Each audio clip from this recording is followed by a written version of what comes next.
Le mercato du PSG a peut-être touché à sa fin au niveau des arrivées et ça donne quelque chose de très terrifiant. Salut à tous les gars, c'est Azial. Aujourd'hui on se retrouve pour une nouvelle vidéo où on va parler de l'actualité du PSG. Et j'avais envie de faire un petit sujet par rapport à l'attaque et par rapport finalement au changement un peu qu'il y a eu sur notamment l'aspect offensif de l'équipe où les trois remplaçants sur le papier, parce qu'on connaît Luis Enrique, remplaçant titulaire, on sait aussi qu'il y avait un certain turnover qui faisait qu'à des moments, il y a une certaine polyvalence, qui faisait qu'à des moments, tu as l'ailier droit qui peut se retrouver à jouer faux neuf ou qui peut se retrouver à jouer au milieu de terrain. Bref, vous avez capté, mais sur le papier, les trois backups de l'attaque du PSG l'année dernière sont partis, ou alors pour Bradley Barcola sont en instance de départ, et tu as trois nouveaux backups qui sont arrivés. Et honnêtement, on va faire le débat juste après par rapport à est-ce que le PSG s'est amélioré ou pas. Mais en tout cas, sur le papier, c'est très sympathique. Je vais donner mon avis par rapport à ça juste après. Aussi, par rapport à l'image que j'ai mis sur la miniature où on voit à l'heure actuelle l'effectif, enfin le secteur offensif du PSG. Il y a encore Bradley Barcola et Ibrahim Mbaye dessus pour la simple et bonne raison que pour le moment, les joueurs sont toujours au PSG. Donc c'est-à-dire que les joueurs sont toujours là, ils sont toujours sous contrat. Alors c'est vrai que les deux sont en instance de départ, mais je vais lancer une petite take dans cette vidéo. Et peut-être que vous n'allez pas être d'accord avec moi, mais je le sens. Je sais pas lequel, mais je sens qu'il y en a un des deux qui va pas partir. Depuis le début du mercato, on le sait, Mbaye et Barcola sont en instance de départ. En ce moment, le club qui a l'air chaud pour récupérer les deux d'ailleurs, ce qui est assez drôle, c'est Liverpool qui veut récupérer Mbaye et Barcola. Mais pour l'instant, ça n'avance pas trop. Donc c'est pour ces raisons-là, même si je sais qu'Mbaye, il a aussi un marché du côté de l'Allemagne, mais il n'a pas l'air très chaud pour y aller. Notamment, il y avait Leverkusen, je crois, qui avait proposé... qui avait fait une offre, je crois, de 30 millions, si je ne me trompe pas. Mais Mbaye ne voulait pas y aller. Donc, et puis en plus, 30 millions, c'était en dessous des volontés du PSG qui demandent plus 40-50, à l'instant T en tout cas. Reste à voir sur les derniers moments du mercato. Mais ouais, c'est une petite take. Je sens que entre Barcola et Mbaye, je sais pas lequel, je pense plus peut-être Mbaye, je sais pas pourquoi, mais je pense qu'il y en a un des deux qui partira pas. Et dans tous les cas, j'ai vu passer un truc, je sais pas si c'est vrai, mais si jamais les deux partent avant la fin du mercato, il y a moyen que le PSG s'active sur une recrue un peu bonus. Sur la fin du mercato, le nom n'a pas filtré, le profil même n'a pas filtré. Est-ce que ce sera un ailier? Je pense que oui, parce que Barcola et Mbaye sont plus des ailiers dans le profil, donc je pense que ce sera un ailier. Et apparemment, le PSG pourrait, dans les derniers instants du mercato, faire un peu une petite recrue surprise si d'ici là, Barcola et Mbaye ont quitté le club. Bref, on va rentrer dans le vif du sujet de la vidéo. Avant tout ça, n'hésitez pas à liker, commenter, partager et vous abonner, les gars. J'ai fait mon outro. La fatigue. N'hésitez pas aussi, à activer la cloche de notification, à booster les vidéos, et nous on va y aller dès maintenant pour parler un petit peu de tout ça. Décidément en ce moment je fais pas mal de petites bavures sur les intros, les outros. Je crois que c'est la fatigue, Alors en ce moment, mine de rien, je vous propose du contenu, j'espère que ça vous plaît, et du coup on est parti. Bref, accord total du coup confirmé pour Mika Götze et Ferran Torres. Les deux joueurs vont signer 5 ans au PSG. Les visites médicales auront lieu dans les prochaines heures. Bon, pour Ferran Torres, on a même eu du coup l'officialisation ce matin. Il s'est même déjà entraîné aujourd'hui. Donc je pense qu'il fera partie du groupe qui va faire le trophée des champions demain. Reste à voir si pour Mika Götze aussi ça va être le cas. Lui, de son côté, on sait qu'il a absolument envie d'être direct disponible pour le trophée des champions, parce que lui de son côté a fait une prépa, plus qu'une prépa, parce qu'il a même joué des matchs officiels avec l'Ajax. Donc physiquement, lui, il est prêt. Et il pourrait potentiellement avoir du temps de jeu face à Lens. Là où Ferran Torres, il revient de vacances, c'était son premier entraînement depuis la Coupe du Monde, donc je pense qu'il ne jouera pas, même en entrée de jeu, je pense qu'il ne rentrera pas en jeu face à Lens pour le trophée des champions.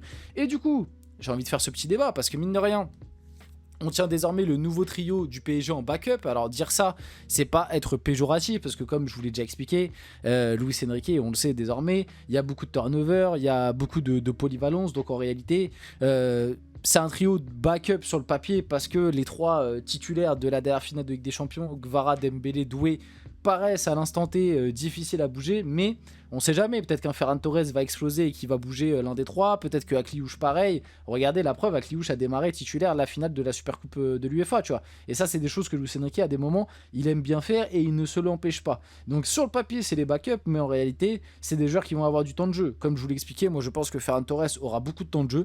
Je pense qu'il peut avoir un temps de jeu qui se rapproche de celui de Barcola cette saison, donc c'est-à-dire autour de 3-4 000 minutes. Donc en gros, c'est comme si tu avais fait 30-40 matchs de 90 minutes complets, donc c'est un temps de jeu de titulaire.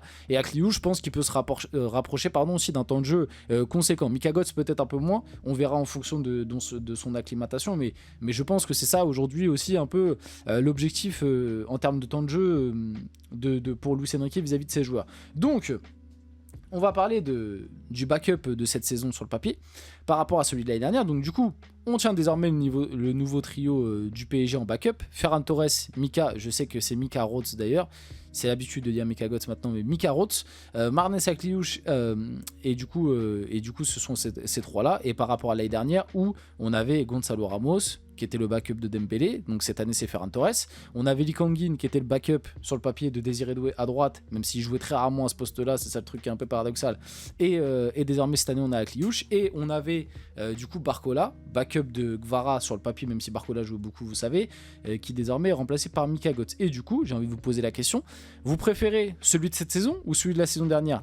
Alors en vrai, on peut pas répondre à cette question. J'ai envie de le faire, j'ai envie de faire ce débat, parce que voilà, je sais que c'est des débats qu'on aime faire, mais en réalité, on peut pas savoir. On peut parler que du papier, parce que les trois joueurs, à part Akliouche qui a eu du coup 45 minutes, mais ce que je veux dire par là, c'est que Akliouche, Mika Götze et Ferran Torres, on les a pas vus jouer avec le maillot du PSG. Donc je peux pas te dire que je préfère le backup de cette saison. Je pourrais te répondre à la fin de la saison, en fonction de ce qui s'est passé, en fonction de leur saison qu'ils ont réalisé, si je préfère le backup de cette année par rapport au backup de l'année dernière avec Gonzalo Ramos, Lee Kang-in et Barcola. Et aussi, il y a un truc que j'ai bien envie de préciser, c'est que ne manquons pas de respect à ces joueurs. Encore une fois, je leur précise, oui, Gonzalo Ramos, c'était pas un profil Luis Enrique, mais Gonzalo Ramos, il a rendu des services à des moments très compliqués, même si en tant que titulaire, il y avait à chaque fois ce petit regret. Lee Kang-in, très peu utilisé l'année dernière, mais il y a eu des périodes où Lee Kang-in aussi a permis de gagner quelques matchs, quelques points, bien évidemment. Et Barcola, j'ai même pas besoin de dire Barcola à quel point il a quand même été important sur les dernières années. Waouh, attendez, là, attends. Petite actu là. Ah, grosse actu là, je viens de recevoir la notif. Le transfert de Suzuki au PSG a capoté. Ah, bah ça c'était pas prévu. Bon après, est-ce que c'est... Après on sait pas en fait, ça se trouve on a raté un crack en tant que gardien, mais... Ah ouais, je suis surpris. Le transfert de Suzuki au PSG, ça a capoté. Bref, c'est pas le sujet. Mais j'ai reçu la notif là, ça m'a... Comme on est dans une vidéo PSG. Donc voilà. En fait, on pourra savoir qu'à la fin de la saison. Maintenant, si on doit parler de papier et de ce que j'imagine dans l'esprit de Luis Enrique, pour moi, Mika Götze, Barcola, bien évidemment qu'on est perdant. Pour moi, Barcola est un meilleur joueur que Mika Götze à l'instant T. Mais il y a quand même un facteur qui me fait dire que peut-être ça peut, entre guillemets, on va perdre au change, mais ça peut être... pas trop préjudiciable, c'est que Mika Götze, il vient pour être la 6ème rotation déjà de 1, Akliouche et Ferran Torres passeront devant lui en sortie de banc, et de 2, Mika Götze a l'air d'être un profil plus Luis Enrique que ce qu'était Barcola, même si Barcola a réussi aussi sous Luis Enrique, et puis Barcola était un joueur à l'époque que Luis Enrique voulait. Mais Barcola, bien évidemment, est meilleur que Mika Rhodes, du coup, et on perd en change actuellement. Par contre, sur le papier, Akliouche pour moi est un meilleur joueur que Lee Kang-in, et pour moi Akliouche répondra beaucoup plus présent à ce que demande Luis Enrique que pouvait le faire Lee Kang-in. C'est mon avis, même si encore une fois, je manque pas de respect à Lee Kang-in, il a rendu des services à des moments, mais pour moi Akliouche est un meilleur joueur sur le papier, et pour moi dans le système Luis Enrique s'épanouira mieux que Lee Kang-in. En plus de ça, il connaît la Ligue 1, etc.